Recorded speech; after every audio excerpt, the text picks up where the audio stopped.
hundreds of times now. I do just have to make clear that, Green Chill and the EPA don't endorse any particular companies, any particular technologies, anything like that. This is an educational webinar. It's for purposes of information sharing. So I just definitely want everybody to be clear on that. So having said all of that now, I am going to hand over control here to our presenter, Rusty Walker, and I introduced him in a lengthy little speech last time. He's doing a series of CO2 webinars for us, and this is the second in the series. The last one was a CO2 overview webinar to try to give you, a flavor for each one of the systems, and now we're going to have individual webinars for each type that go into a lot more detail on each one of the systems. So, and Rusty works for the Hill Phoenix Learning Center. He's a fantastic trainer, he did a great job on the last webinar that we had, and like I said, this is going to be a great one too. So, go ahead, Rusty. All right, thank you, Keely. I go ahead, and I believe I now have control. So, what I'd like to do today, is just kind of share some information on the CO2 Transcritical Booster Refrigeration system. There is a lot of myths out there surrounding CO2, especially the transcritical types of systems. So I will use the pressure enthalpy diagram today to help explain how these things are going to work, as well as showing some photos of some of the different systems that are out there, the transcritical systems that are out there. So without any further ado, I will go ahead and get started. All right. As I said last time we did this, carbon dioxide is used as, carbon dioxide is used as a secondary coolant, as you can see with the green tank, where we're cooling the CO2 with another HFC medium, but we are able to reduce the HFC's amounts because we are cooling a CO2. We're sending the CO2 through a pump into the store, into the space, and we're able to remove the heat from the areas that way. Also, it can be used as a direct expansion refrigerant. As a direct expansion refrigerant, there's actually two different types of systems. There's the cascade system, where the CO2 is compressed, and there's a compressor, an evaporator, condenser, and metering device. But we also need a HFC, a smaller amount of HFCs, to remove the heat out of the CO2 and to condense the CO2 back into a liquid. And so we are able to reduce the amount of HFCs with those systems, but there is some HFCs in that type of system. And then the other system, which we all want to say is the new system, but actually they've been around since the turn of the century, and the first ones were installed in Europe in 2005 in this new variation, and that is going to be the booster systems or the transcritical systems, where we have absolutely no HFC at all, and the only refrigerant involved is CO2. All right. Now, as you can see, in North America, the first CO2 systems were installed in 2006, I believe. And you can see the growth of them. In 2010, I believe, we put in North America, up in Canada, the first transcritical system was installed. And you can see the growth of them throughout Canada. Now, you do see a yellow dot. The yellow dot indicates the transcritical booster systems. You can see that one located in New York. That's an upcoming system. That system hasn't been installed yet, but it is going to be installed over the summer. And so you can see the difference. The secondary systems lead the way, then with the cascades, and then the secondary medium temps as well. And you can see that there's a growing number. All right. Now, I kind of went through this last presentation, but it's important to repeat. When we start talking about CO2s, first thing we know is when you're using a transcritical system, the most important part of it is HFC free. Regardless of where you put it in, it is HFC free. Now, if we're putting it above the blue line where our yearly annual temperature is going to be 50 degrees or less, And we understand, in the summer there's going to be that, when you're in Minnesota, you're going to have that couple of months in the summer where you're going to reach 80, 85, maybe even 90 degrees. But your overall yearly average temperature is 50 degrees or below. And you'll see 5 to 10% better energy numbers than a DX HFC system. So you're getting the benefit of no HFCs, plus you're getting the energy benefits of less energy being used. And that's because we're able, with the volumetric efficiencies of the compressors, we're able to use less energy to do the cooling. Now, if we're between the blue lines and the red line, what we see is that we have parity. You're still HFC free, but you're not going to use really any more energy than you would with a standard direct expansion refrigerant. So if I'm using an HFC, if I'm using 407A, 407, any of the new refrigerants, I'm not going to be using any more energy. Now, if we're above 59 degrees, if we're at 59 or greater, our average temperature, well, then we're going to have to start evaluating this.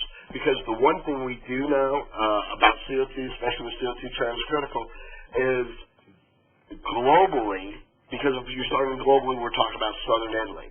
We're talking about different places in the Mediterranean. We're talking about places where we still want to get rid of our HFCs, but we don't want to pay, we don't want to use any more energy. So globally, there is tons of engineering, research, and development being done on different ways that we could do condensing, evaporative condensers, so on and so forth. And the goal of this engineering globally is to lower that temperature, that annual average temperature, so that we can use in the warmer climates and still not have to pay any energy, any penalties. All right, some definitions. For some of you, this is a repeat, but two definitions, two things you hear quite a bit when we start talking about CO2. We need to kind of have a little bit of an understanding on our triple point and critical point or critical pressure.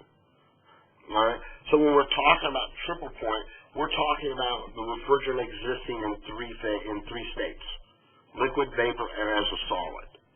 And CO2 will do that if the liquid pressure drops below 36 psig. All right. In a running system, you're not going to see that, but if you're doing some maintenance work and you're opening up the system, as you see with this filter dryer, I'm opening this up, and I've opened it up to atmosphere, or I bled it off real quick with my manifold, and I didn't allow the liquid to escape, and I hit that 60 psig mark, then the liquid CO2 can turn into dry ice. It will turn into dry ice. All right, now, is that detrimental to the system? No, because it doesn't really expand like water, like we think ice does, but it is very cold, about a minus 119 Fahrenheit. So we don't want to reach in there and touch it, but we will we'll pull it out of the system, we'll let it sublimate, and then we can get on with our work. But what we really want to do is, if we're maintenance or we're working on the system, we want to just get rid of all the liquid first, and then open the system up once the liquid is out, and we'll be able to tell as it bleeds out. We'll see that it turns into dry ice when it hits the atmosphere. The other one we want to talk about is critical point. Now, when we talk about secondary or cascade, this is not really an issue for us, but as we start talking about transcritical systems, where we're using nothing but the CO2 as a refrigerant, we will hit this critical point. And the thing to remember is all refrigerants have a critical pressure and temperature and a critical point. But typically I think R22 is at 205, and it's 700 pounds or whatever. So with CO2, that critical point is much lower than all the other refrigerants. So what would happen is we hit above 87 degrees, pressure of 1,055 psig, and now there's no distinction between liquid and vapor. Our PT chart no longer is valid for us. As a matter of fact, if you look at someone's Sporlin or Bitzer or whoever's pressure temperature chart, you'll see that it stops at 87 degrees because there's no relationship. It's kind of an undefined gas. And this is typically only going to be found in a transcritical system. All right. Now, subcritical and transcritical. These are some terms that we use quite a bit. I've already used them from the beginning of this presentation. When I talk about subcritical, all I'm talking about is a system that operates within the pH dome or below at 87 degrees. There is a relationship, there's subcooling, there's superheating, there's a relationship between temperature and pressure. Okay, so it's, and really the Reader's Digest version is any system with CO2 that operates below 87 degrees. And when we're operating subcritically, it's important to understand that the pressures are very similar to those of 410A in the condensing state. So subcontractors who work with a subcritical system are going to use a 410A set of gauges and manifolds to check pressures. All right. So now we look at transcritical. Transcritical CO2 systems are designed and built to operate at pressures above the critical pressure or above 1,055 psig. And that's important to understand is that we're not going to hit this critical pressure and be surprised. These systems are specifically designed and built to operate at those pressures. Okay? Now, we're going to start looking at the the pressure enthalpy dome. This one is for CO2. And when we look at the critical pressure of CO2, as I've stated already, is 1,055 psig. And so I'm at the top of the dome, and that is at 87 degrees. You can see where the separation between subcritical and supercritical or transcritical exists. All right, now when we look at the subcritical, the pressure below that 87 degrees, CO2 is typically operates as a liquid or a vapor, but it can, as I've already said, hit its triple point and can operate, or not operate, but can change to a solid. So we have both of those, or all three of those at one time. But typically we're going to operate in the liquid, vapor, or two-phase conditions when we're subcritical.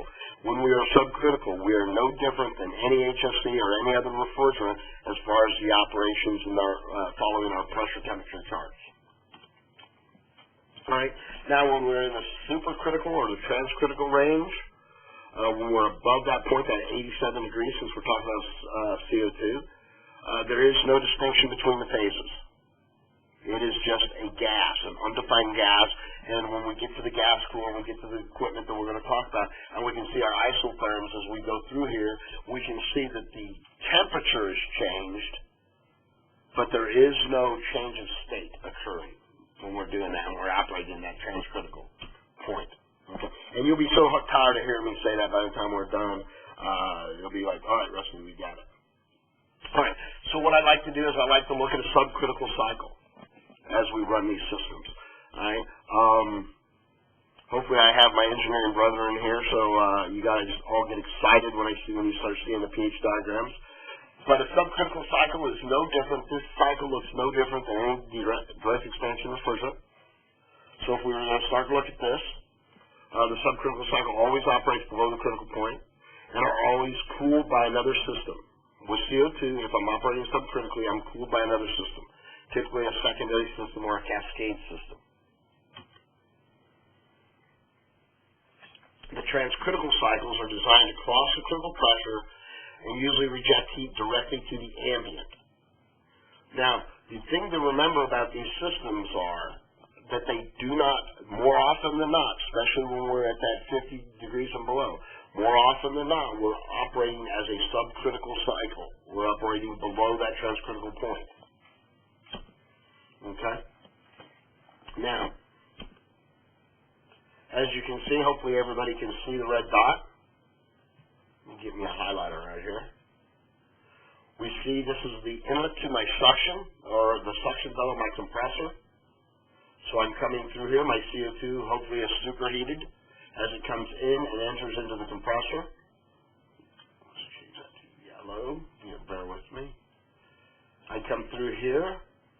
I'm compressing the CO2. It's going across the motor windings, cooling the windings, being compressed, turned into a superheated vapor. So now that once I get to the outlet of my compressor, here at the outlet, I'm at my discharge pressure, superheated high pressure vapor. I come through here. I'm entering into the condenser. I'm going through the oil separator, and I'm entering into the condenser as a superheated vapor. Now I begin, as I cool that off, my fans are running as I cool that off. I enter into the two-phase state. I'm removing heat, and I'm beginning to change the state of the refrigerant from a superheated vapor. As I cool it, it becomes more and more. As I move more towards the liquid side of the dome, I cool this off until I get to the outlet of the condenser. Once I get to the outlet of the condenser, I'm entering my expansion valve. I need this pressure, continue to have this pressure drop to make sure I have flow. I'm also dropping the pressure, but more importantly, as I'm dropping the pressure, I'm changing the state of the gas. And this is true not only of CO2, but of any refrigerant. I change the state of it as I go through my expansion valve. I drop it down into here. There's not really a change in temperature, more of just a change of pressure as I begin to change phase. And then as you can see by changing the pressure, I'm in the two-phase condition. Now I go through the evaporator, and I begin to boil off the CO2. And as I move closer to the vapor cycle side of the dome, I get more and more boiled more and more off. I have less refrigerant in there until I hit the outside. Now I have a superheated vapor, and now my superheated vapor enters into the suction bell of the compressor. All right. Now, that's a subcritical CO2 system. That also is the same thing that I would do with a DX refrigerant. All right, now let's add our transcritical system. We're going to be talking about the medium temp transcritical system at, let's say, 90 degrees. So, again, we enter into the suction of the compressor. We bring the refrigerant across the end bell. We cool the windings. We also begin to compress the CO2. As we compress it, the pressure and temperature increase to the point where we're getting to ambient. We've reached our discharge pressure. Right now that we've reached our discharge pressure, we're going to go through what the previous cycle we went through our condenser, because it condensed from a superheated vapor into a liquid. But since there's no distinction and there's no phase change, once we enter above the critical point, we are now cooling. And you see the isotherms here that shows an indication. It indicates that we are cooling the temperature, so we're cooling this gas. We're not changing state. We're continuing to run through here. We're cooling the gas off as it goes through the gas cooler. It's the same physical piece of equipment as the condenser. It's just operating in a different phase. It's a different operation. It's cooling it, not changing state. All right, now we hit the high pressure control valve. All right, it's going to help us maintain. It's going to create pressure drop, but it's also designed to operate this system at the maximum COP. So it's, even though it's not as good energy-wise as a subcritical, we're still going to work at this, and this high pressure control valve is going to maintain a pressure at any given ambient that helps that compressor be as efficient as it can at that given ambient in the transcritical state. So now I go through this expansion process and high pressure control valve. I come through here. It could be an expansion valve. Comes through here. We change. As we change pressure, and as we drop the pressure, we begin to change back into a liquid vapor mixture. Now we're in a two-phase condition, and now we can do some heat absorption here as it's in two phases and gets back into our compressor right about the saturation. But as I add it to the other portion of the systems, you'll see where it's superheated. All right, that kind of refreshes everybody's thought processes, gets back in the pH diagrams, maybe some thermal reload. All right, so we went through that. Now let's kind of go through the system, a transcritical system, when we're operating in cooler ambience. We're operating subcritically now, so let's look at the different pieces and parts that go into this system. Again, let's start with the compressor. We'll start over here. This is our medium temp compressors. We're going to bring our superheated, higher pressure, higher temperature gas into the medium temp compressors. We bring it into the compressors. We compress it. We raise the pressure. We superheat it even more. We raise the pressure and temperature so that we're above our ambient. Go through our, we're going through our oil separator. Then we begin to go through our condenser, because now we're subcritical, we're below our critical point. So now once we enter here, we're going to be able to cool it. And as we begin to cool it, we're also going to begin to change phases. We're condensing it back into a liquid. It's going to come into here.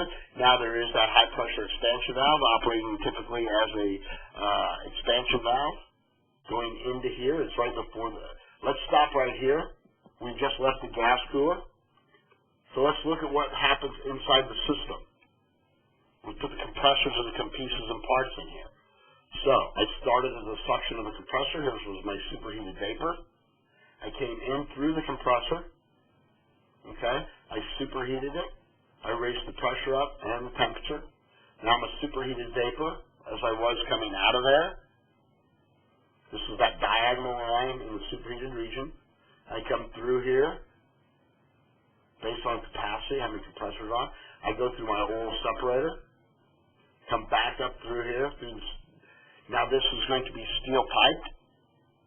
I'm going to go through the condenser. And since I'm operating subcritically, this is a condenser. Alright?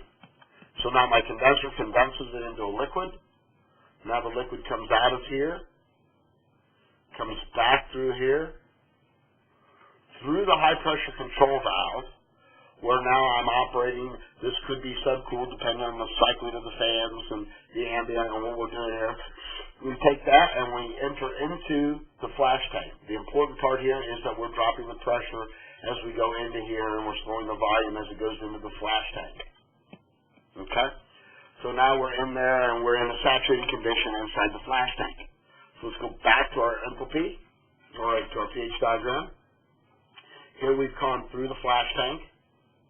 Now, we're in the flash tank and we're in a saturated condition. Now, towards the bottom of the flash tank, we're going to have most of our liquid, and I'm going to go in this direction first, the liquid. Now, I'm exiting. This is my liquid line exiting the flash tank, and I'm going to exit the flash tank, and I'm going to go through each individual system, medium temp and low temp. I'm going through those individual expansion valves, and let's go to the low temp. I've expanded. I've dropped the pressure. I've changed the state to a liquid vapor mixture. That mixture is coming across the evaporator, where I'm absorbing heat from the space or the cooler or the walk-in or the case. I'm removing heat. I'm changing the state of the CO2 as I absorb that heat. That pressure or that temperature is going to run about a -20, which is going to put me at about 200 pounds gauge. Come through here. I enter back into the compressor on the low temp side as a superheated vapor at about a +20 suction. Okay, let's go back over to here. Let's go back over to here. We're leaving our flash tank. As we did, we dropped down now. We're going through that liquid header. And we're entering the expansion valves. Alright, now we're on our constant temperature lines where we're going through here, where we've changed phases as we come through the expansion valves. We're beginning to remove the heat, we're boiling it off, and now we start with a liquid vapor mixture, and hopefully by the time we get to the outlet of the evaporator, we've picked up all the heat in the space, and we're at a superheated vapor. That superheated vapor now comes out, and it enters into the suction as a superheated vapor into the suction of the compressor. Alright? Which is right here. And our medium temp, we come through here, our expansion. We go through the medium temp evaporators. And we bring that superheated vapor to our medium temperature compressors. Okay? Now, let's go back to our piping diagram. We're coming through here. We've compressed it. We've raised the pressure. Now, since we're taking this discharge line is going back up and going into or entering into the suction of the medium temp compressors. Medium temp compressors, as we saw before, as we enter here, are at a +20 for medium temp. So our condensing here on the low temperature subcritical compressor is going to be a plus 20 condensing. It's also the plus 20 for us to get the proper temperature through our produce and our dairy and our deli cases. And so we're going to be able to remove heat here through the expansion, through the evaporators, and then back into the medium temp suction of the compressors. And we both have the discharge of the suction, and we also have the suction from the medium temp. Oops. All right, so that's where we're here. We've already come through here. There's that compression through the low temp compressors, dumping back into the suction. Now we only have one other thing to do. Now we want to go through, and we want to go through the flash tank. This is our flash gas expansion or flash gas bypass. What this does is it's going to allow us to maintain a given pressure inside the flash tank, so that we maintain, so we don't get superheated inside there, that we have a nice saturation point, and we're able to maintain a given pressure so that we can feed all of our expansion valves. And to do that, what we're doing is taking the pressure here, going through the bypass valve as a vapor, and dumping that into the medium temp compressors. And that's this line here. We have this flash tank, the pressure's coming in here. It's controlled to maintain the pressure in the flash tank. It opens up, turns into a vapor, flashes into a vapor, and dumps that flash gas back into the medium temp of the compressors. And then from there, it enters into the compressors, and we start the cycle all over again. All right, so there's our medium temp and our low temp compressors. The medium temp compressors in this condition are operating as subcritical, as well as the low temp are operating subcritically. All right, so what happens to us as the ambient changes? Our ambient temperature is going to begin to rise. We see that the change in this, and as we get to, as our ambient temperature rises, it varies. We can see the different condensing. As long as we're inside the dome, we're subcritical. But once that ambient gets above 87 degrees, we begin to operate transcritically. All right. Now let's go through the exciting. I know everybody's just on pins and needles about the pH diagram. I know I am. So we'll go ahead and we'll go through this as well. Let's start again on the medium temp compressors. We have our medium temp gas coming through the compressors. We compress the gas to a superheated vapor. Now, because we're above, the ambient is above 87, and our discharge gas, and what happens in our condenser or gas cooler, is affected by ambient. You can see here that now we're running at a higher pressure based on ambient. We come through here. As we go through the gas cooler, we can see our isotherms are here. We can see that there's a reduction in temperature, but because we're outside of here, we don't have a change in pressure, so we don't have a change of state. We just have a cooler gas coming through here. All right? Let's go back to our compressors. Here's our suction. Going through our medium temp compressors.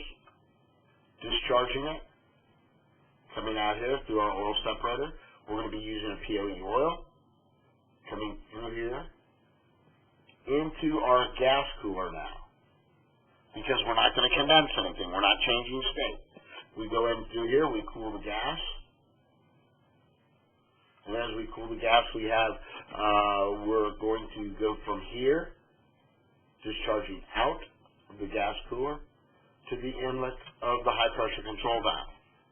All right? The high pressure control valve is going to operate in such a way, based on ambient temperature, it's going to maintain a pressure in that gas cooler that is going to maximize the efficiencies of the compressors as they operate transcritically. So we're maintaining the best possible COP that we can in the transcritical state. And that's where a lot of our engineering is going on that I talked about earlier, that we're trying to improve efficiencies in the transcritical operation. All right? So let's go back to our chart. We're going through that high pressure control valve. Again, it's dropping the pressure, dropping the temperature, it's changing it. Now that we've gone through that, once we go through that high pressure control valve, all the piping after that valve, up until you get to the medium temp compressor discharge, is now going to be copper, because we're now subcritical. We're back in the dome. Our pressures have lowered. So now everything that pipes out to the store is going to be copper piping. We don't have to run any kind of stainless or steel pipe out into the cases. It's all going to be what we typically do now. We're going to run copper. So now we've come into the flash tank. We're saturated. Let's go back this way like we did before. We're exiting the flash tank. This is that liquid manifold. Now we're going through and we're feeding that liquid into both expansion valves. Now that we're entering both expansion valves, we'll go and we've gone through the expansion valve. We're in two-phase condition now. We're liquid vapor. So the refrigerant's going to come through here. It's going to boil off as we pick up heat, as we absorb heat. Again, we're at minus 20, 200-pound suction. We come through here. Hopefully we have our expansion valve set properly so that as we exit here before we enter the compressor, we have nothing but a superheated vapor. Same thing over here in the medium temp evaporators. We're running at a plus 20. And remember, these pressures and temperatures are nominal. So I'm coming through here to plus 20. I'm boiling off the liquid vapor mixture. Hopefully by the time I get to the end of my evaporator, the outlet of my evaporator, I have nothing but superheated vapor.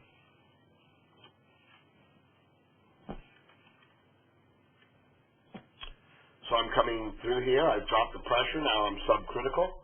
I'm coming out of the flash tank. Come out of here through that liquid header. We're feeding all of our liquid lines. No different than we would on any refrigerant coming out of the receiver. We're going to have a liquid line that feeds the medium temp. We're going to have a liquid line that feeds the low temp. It can be the same line. All right, now we're going to drop the pressure and temperature down to minus 20. We're going through here in a two-phase condition. As we go through here and we change into a two-phase condition, we're absorbing heat that's blowing across the cases. We're removing that temperature, that heat. We're maintaining our temperature of our ice cream. Again, these have lower TDs, as we talked about last week. Now my superheated vapor comes out of my evaporators and goes back to the inlet to my low temperature compressors. Okay? As we can see here, I'm already at the compressors. Now on the low temperature subcritical compressors, even though the medium temp are operating transcritically because of the warmer ambient, my low temperature compressors are still operating subcritically because I have a 20-degree condensing. I come through here, I compress the CO2, and then I take that superheated temperature and I'm sending it to the medium temp compressor that's going to act as my condensing. And of course, that's going to be coming through my compressors here, just like we did before. Come back up through here and into the medium temp compressors. Same thing here. I'm at plus 20. I come through here, and I also dump that medium temp evaporator pressure into the suction of the medium temp compressors. Okay?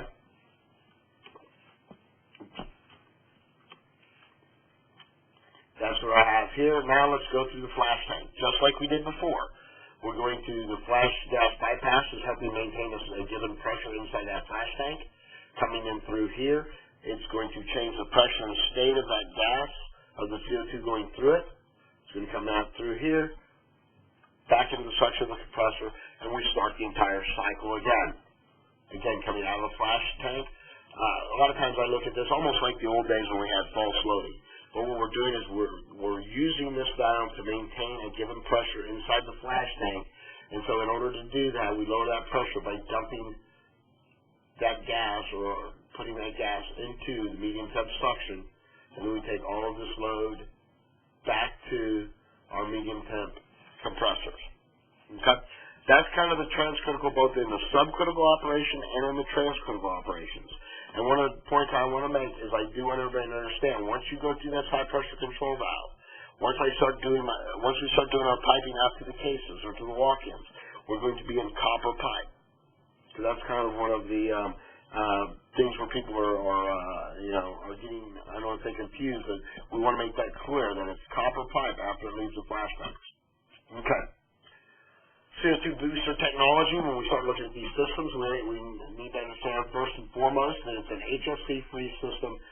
The only gas is CO2. CO2 is a natural refrigerant. We've all heard this with the GWP of 1.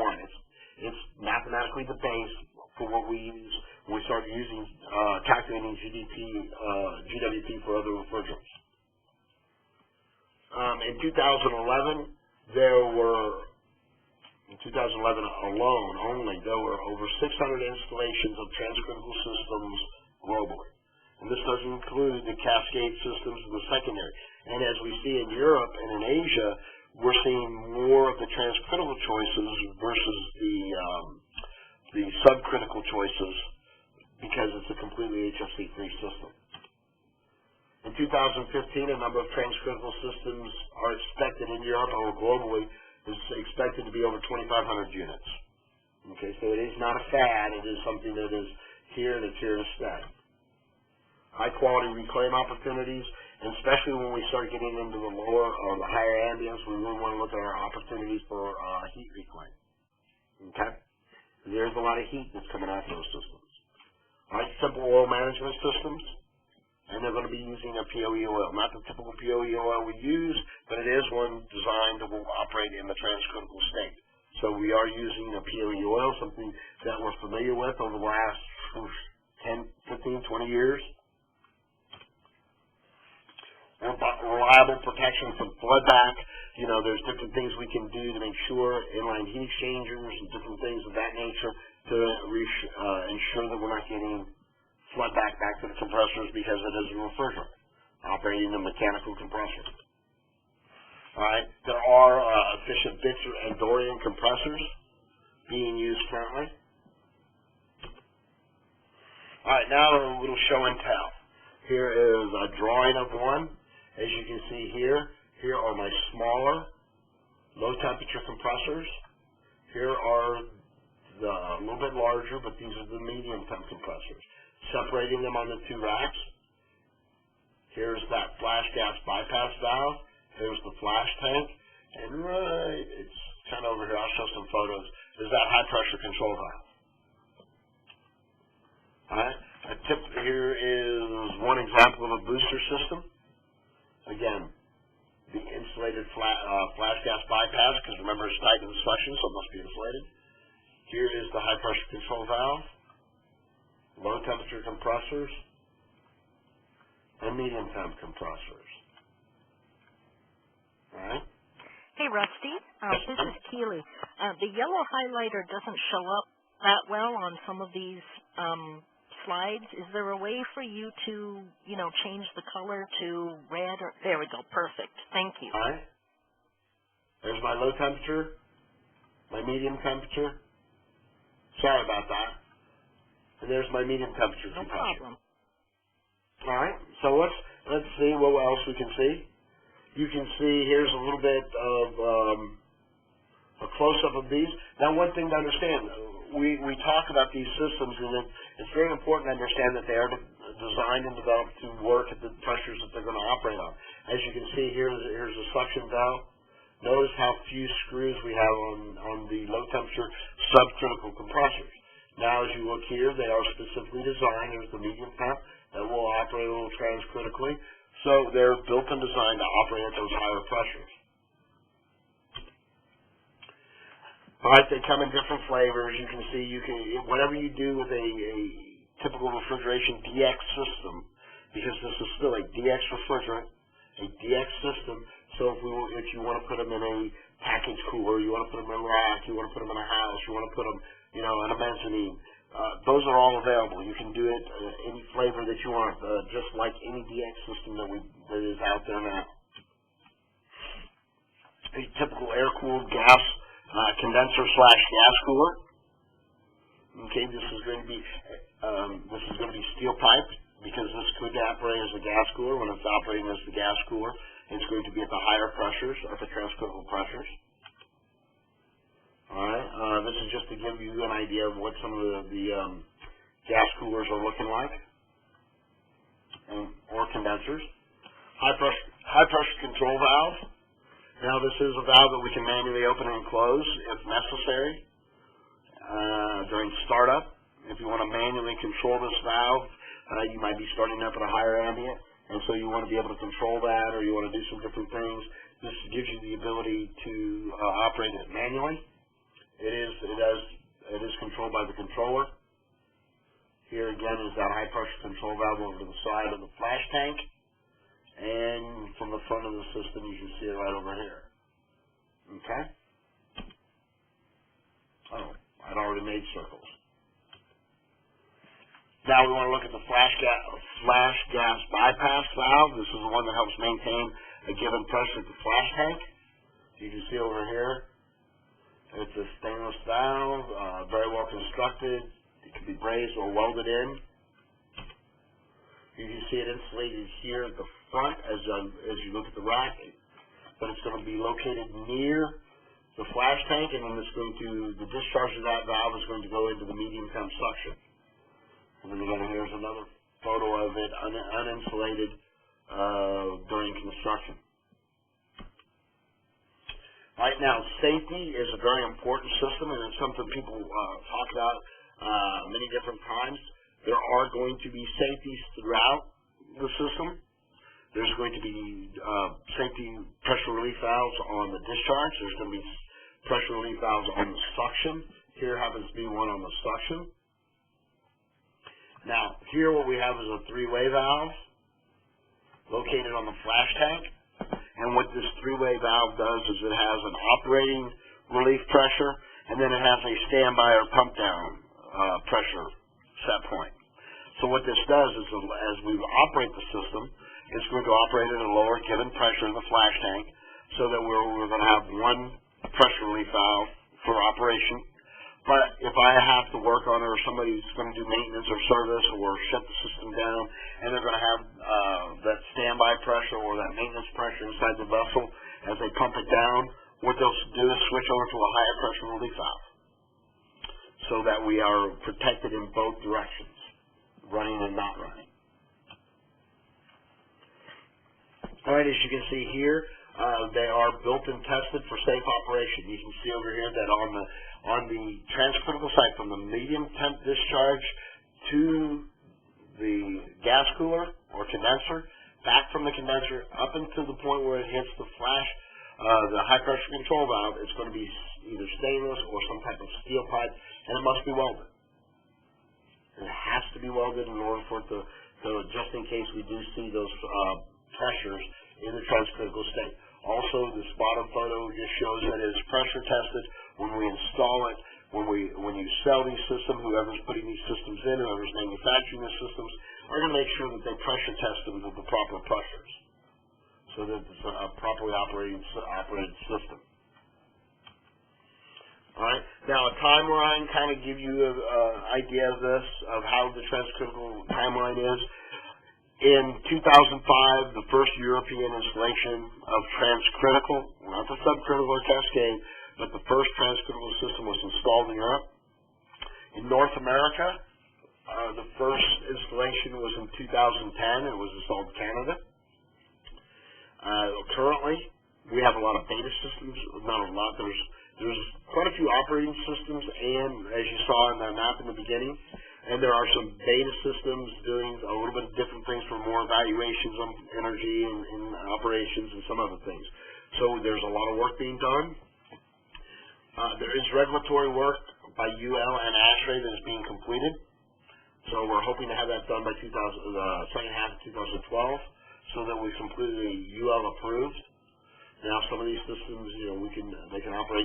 If you're in a situation where you get operate the system without UL approval, we can go right. You can install them right now. But the compressor manufacturers and the rack manufacturers are working to get UL and ASHRAE approval done. And then market availability, these systems are being installed. Once UL is approved, then it's candy bar the door. And even before that, people are going to start putting these systems in. They are putting these systems in.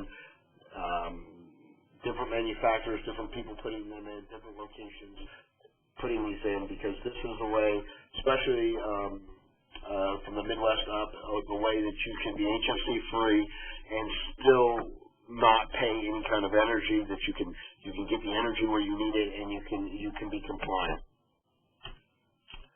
All right. For the most part, that's all I have. If you have any questions, hopefully that was clear and easy enough to understand. Hopefully it wasn't too boring as I went through the pH diagram. And I guess I'll turn it over to you, Keelan, for any questions. Okay, great, Rusty. Thanks. That was fantastic. We have all kinds of questions flooding in here. So just as a reminder, you can send me your questions by chat, and I'll try to kind of go through them from top to bottom. But if you are feeling particularly courageous, feel free to raise your hand, and you can ask your question yourself. And I'll keep an eye out here on the list of participants to see if anybody's raising the hands. Okay, let me start in here. Okay. Will the UL requirement for rating compressors for 5 times the working pressure have a major impact on the commercial application of transcritical CO2? It shouldn't, as long as, and I'm not really sure on that, but as long as it's UL approved and UL looks at the compressors and says that these are approved at the pressure is given. Now we will have to do pressure testing at the operating, at a given pressure, typically 90 bar or better, maybe 120 bar for these systems. But I don't work with UL on any of these, so but I'm sure it won't. But I really don't know. I can find out, though. If you leave me your name, I can find out and send that to you. Okay, great. I'll talk to the person who sent in the question and make sure you guys get connected. Okay. Next here is the flash tank control valve a back pressure regulator designed to hold the liquid vapor supply at the given temperature and pressure? Did I ask that? Yeah, it is designed to maintain a given pressure inside of that flash tank. Okay, and so it would, I don't know if it necessarily would hold back because it's always going to be try to be higher than that, but it is kind of like a it is a pressure regulating valve that's going to maintain a pressure inside of that flash tank, typically around 38 bar. Okay. Next one is, you did touch briefly on heat reclaim, but I have a question in here. What are the opportunities for heat reclaim for domestic hot water and heating for air? Is heat reclaim equipment commercially available to operate at the supercritical pressures? The opportunities are because of the temperature that the CO2 is going to operate on the discharge side, especially in transcritical, they're enormous. Especially the further south you move, you're going to have opportunities to heat all your domestic water. You're going to have reclaim availabilities for those, for heating the air, for reclaim. As far as if on a reclaim coil, those coils will have to be designed to meet the higher pressures. And as far as the water reclaim systems, they will have to be designed. If they're available right now, that's a good question. I haven't checked on that, but they are using them. Remember, we have over 1,000 of these systems installed in Europe, so I know they're available in Europe. It's just I'm not really sure what the availability here in the U.S. market is. Because there's over 1,000, there were 600 of the transcritical systems used in Europe, and they're doing all kinds of, they're heating ground source, they're doing all kinds of opportunities. Matter of fact, these CO2 transcritical systems are being used quite a bit in heat pump applications because of the heat that's coming off of the heat that's available with these systems. Okay.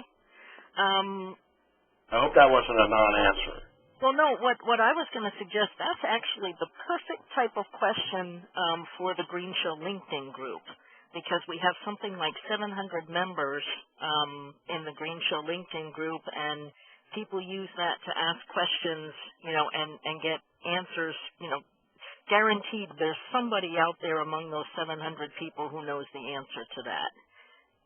So feel free to log on to there and ask abroad. broad range of people.